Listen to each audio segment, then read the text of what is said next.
masalah utamanya? Karena tidak mendapatkan motivasi. Ini penting saya sampaikan di awal, karena ada orang yang baru tahu Ramadan datang besok, udah nanya kapan selesainya. Bismillahirrahmanirrahim. Alhamdulillah, salatu wassalamu ala rasulillah wa ala alihi wa sahbihi wa man wala wa ba'd.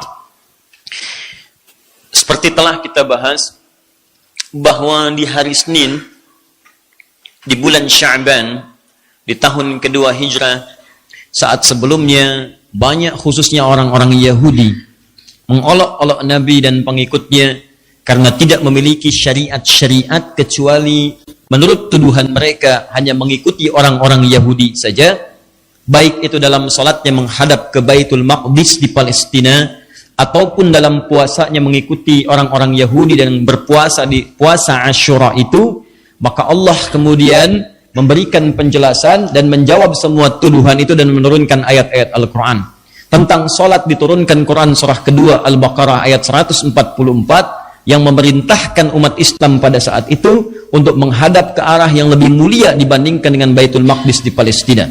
Baitul Maqdis mulia, tempat-tempat lain mulia, tapi ada satu tempat yang awal dibangunkan untuk manusia yang kemuliaannya melebihi tempat-tempat lainnya. Jika Anda datang ke sana, kata Allah, akan ada ketenangan, keamanan di dalam jiwa.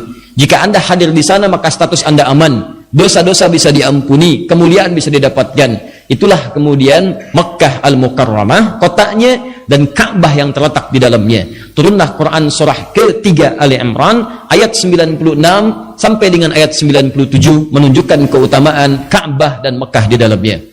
Terkait dengan olok-olok puasa itu, seperti pernah kita bahas, diturunkan pula kemudian di bulan Sya'ban di tahun kedua Hijrah di hari Senin, Quran surah kedua Al-Baqarah ayat 183. Kita sudah bahas ayat ini. Allah menyampaikan, ya ayyuhalladzina amanu, hei orang-orang yang telah menyatakan dirinya beriman kepada Allah, baik imannya mungkin kuat sehingga merasa dekat dengan Allah, atau imannya standar sehingga menengah saja hubungannya dengan Allah, atau imannya terasa lemah sehingga hubungannya pun jauh dari Allah, salatnya jarang, puasa juga bahkan jarang, zakat bahkan tidak ditunaikan, ya, malas mendekat kepada Allah. Kata Allah, saya akan berikan kepada engkau informasi tentang kewajiban dalam ibadah, yang kalau engkau tunaikan ibadah ini, maka semua akan diberikan kesempatan yang sama. Iman yang kuat akan semakin lebih kuat lagi, yang menengah semakin dekat dengan Allah, bahkan yang jauh lemah imannya akan didekatkan oleh Allah Subhanahu wa ta'ala. Maka diberikan kesempatan yang sama, dipanggil dengan huruf ya, semua mencakup pada tiga kategori tadi.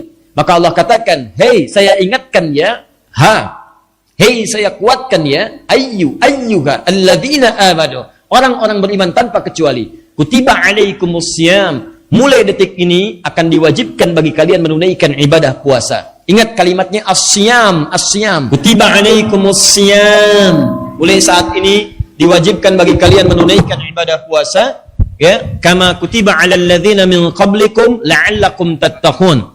Ya, diwajibkan bagi kalian menunaikan ibadah puasa dengan ketentuan tertentu, aturan tertentu, punya keistimewaan yang tidak sama dengan waktu-waktu sebelumnya, punya kemuliaan yang tak terlukiskan. Orang-orang dulu pernah diberikan ibadah puasa, tapi yang ini istimewa. La'allakum tattaqun, kalau kalian sungguh-sungguh serius menjalani puasa ini, maka kalian berpotensi mendapatkan derajat takwa. Satu, dengan takwa itu kalian bisa bahagia. Wattaqullaha la'allakum tuflihun, Al-Baqarah 189.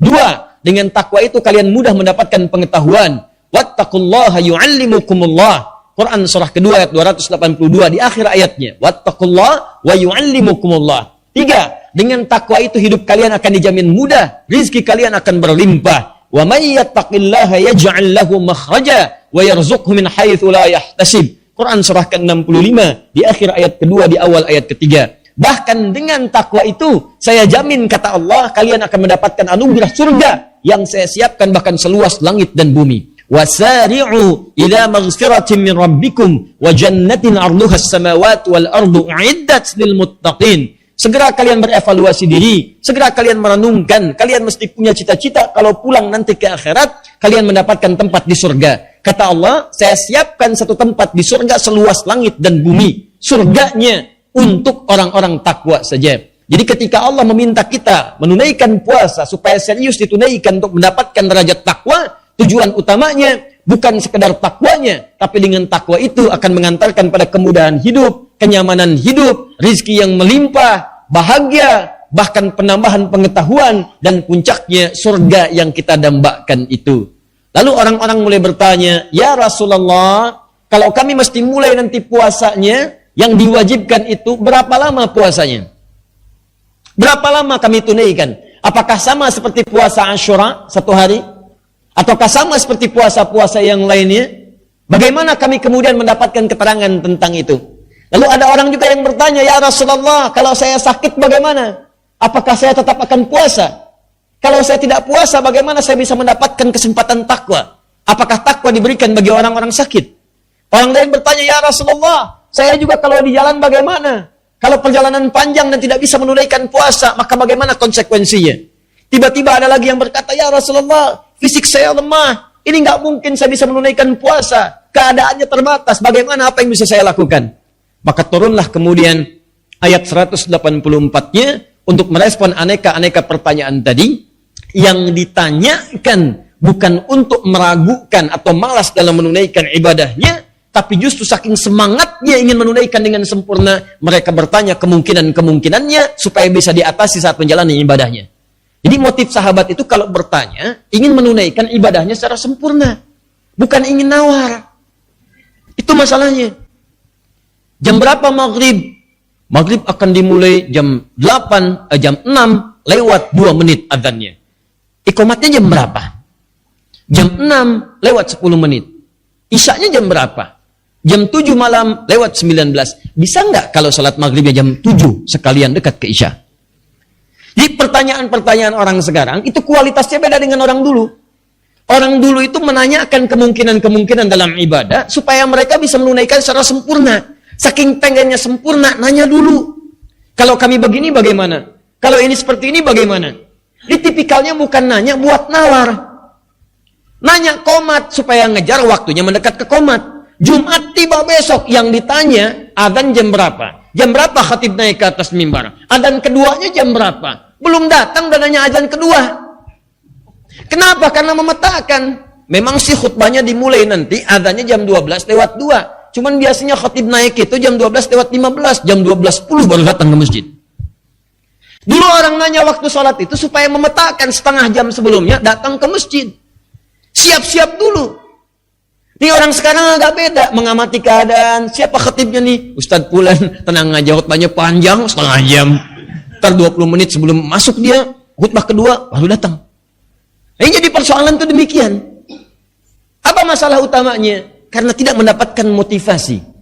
Dan tidak menilai ibadah sebagai sebuah prioritas dalam kehidupan. Dan yang paling fatal, tidak mempelajari dulu apa manfaat ibadah itu dalam kehidupan akhirat dan dunia yang dia jalani. Kalau yakin dengan semua itu, semangat kita menjalaninya. Coba teman-teman setiap Jumatan itu, lihat ayatnya. Kadang-kadang orang cuma melihat di ayat yang ke-9-nya surah ke-62 itu. Coba cek surah Al-Jumu'ah, paling kiri sebelah atas ayat 9 sampai dengan 11-nya. Orang melihat surah Al-Jumu'ah cuma ayat 9-nya aja, 10 dengan 11 gak dibaca.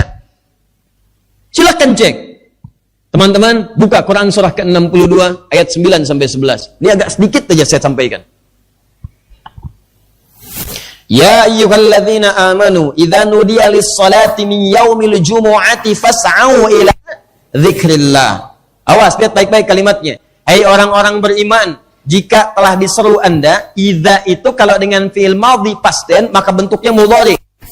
Hati-hati. Kalau ada kata idza, idza bentuknya past tense fi'il madhi, ya, itu maknanya mudhari, present atau future, akan. Contoh, idza jaa nasrullahi wal fath. Kata Allah, jika nanti tiba pertolongan Allah, yang dengan pertolongan itu kota Mekah akan ditaklukkan. Saat surat itu turun, surat An-Nasr, Mekahnya belum takluk. Baru turun, nanti akan ditaklukkan. Kapan? Nanti. Kalimatnya idza, setelah idza past tense, maknanya present. Ya, nanti future. Bisa nanti mudhari dalam bahasa Arab. Sama idza nudiya lis-shalah. Hai orang-orang beriman, jangan diartikan kalau sholat sudah disuruh, bukan. Kalau nanti waktu Jumat sudah diketahui akan tiba, kamu siap-siap. Di cara menerjemahkannya bukan azan baru siap-siap. Ada yang menerjemahkan kalau sudah diseru sholat Jumat, siap-siap. Jadi cara menerjemahkannya keliru. Dia dengar azan dulu, begitu azan baru siap-siap. Ayat ini akan mengatakan, kalau kamu sudah tahu Jumat nanti jam berapa, waktunya kapan, siap-siap. Mandi dulu, cari baju yang bagus, ya cari wewangian yang dibenarkan, siapkan waktunya. Apa yang penting di situ? Ayat rahasianya ayat 10 dan 11-nya. Rahasia terbesarnya ayat 10 dengan ayat 11. Apalagi di ayat 11-nya. Maaf, di ayat 11 Allah janjikan, wa idza ra'au tijaratan aw lahwan faddu ilaiha qul. Lihat, qul ma indallahi khairum minal lahwi wa minat tijarah wallahu khairur raziqin. Kalau ada orang-orang yang masih mengabaikan Jumat, gak mau Jumatan, masih sibuk dengan pekerjaan, ada yang cari dunia, ada yang dagang, ada yang main-main, ada yang mengerjakan apapun, kata Allah, katakan pada mereka, kalau mereka mau memprioritaskan Jumat, saya telah siapkan, saya ganti semua apa yang mereka anggap rugi. Saya siapkan yang terbaik untuk mereka, bahkan rizki yang tidak mereka ketahui. Kata Allah, apakah mereka mengerti? Kan saya yang punya rizki. Saya atur bagi mereka. Sama persis dengan Ramadan. Ketika orang bertanya, kapan puasanya? Kenapa begini? Bagaimana kalau saya sakit? Tujuannya adalah demi meraih keutamaan Ramadan. Bukan meninggalkan amalan yang telah disiapkan itu. Ini penting saya sampaikan di awal. Karena ada orang yang baru tahu Ramadan datang besok, udah nanya, kapan selesainya?